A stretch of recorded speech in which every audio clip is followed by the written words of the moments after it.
ওকে।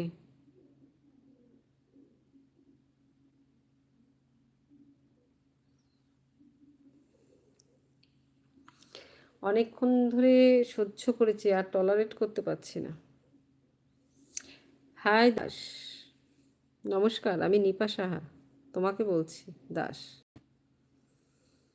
আশা রাখিব যে তুমি সবাইকে সম্মান দাও আর ভালোবাসা। আমার মনে হচ্ছে তোমার মেন্টাল কিছু প্রবলেম আছে, আমার মনে হচ্ছে। কেন বলো তো? আমি তোমাকে এতবার বলছি, তারপরেও তুমি উল্টো কোশ্চেন করছো।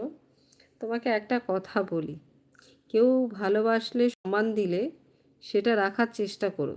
সে লাইভেই এসে করো আর রিয়েলেই করো, ঠিক আছে? সম্মান দিলে সম্মান পাবে, সম্মান না দিলে সম্মান পাওয়া যায় না। যথেষ্ট বড় হয়েছ, জ্ঞান বুদ্ধি হয়েছে, আর ছোট থাকলেও শিখে নাও।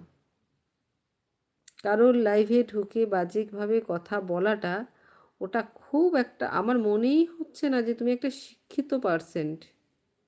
2025 সালে এসেও আমার তো মনে হয় না কেউ অশিক্ষিত বলে। ঠিক আছে, শিক্ষা ব্যবস্থা আমাদের এখানে অনেক ভালো হয়ে গেছে এখন। তারপরে তুমি এরকম কমেন্ট করো কি করে? তোমার রুচিবোধটা কতটা নিচু, তোমার কথা ভাষাতে সেটা প্রকাশ পাচ্ছে। থ্যাংক ইউ আমার লাইফে আসার জন্যে, অনেক ধন্যবাদ আপনাকে। তা আমি একটাই রিকোয়েস্ট করবো, আপনি আমার লাইফে যদি থাকেন প্লিজ ভালো মতন কমেন্ট করুন, নয়তো আমার লাইফ থেকে বেরিয়ে যান।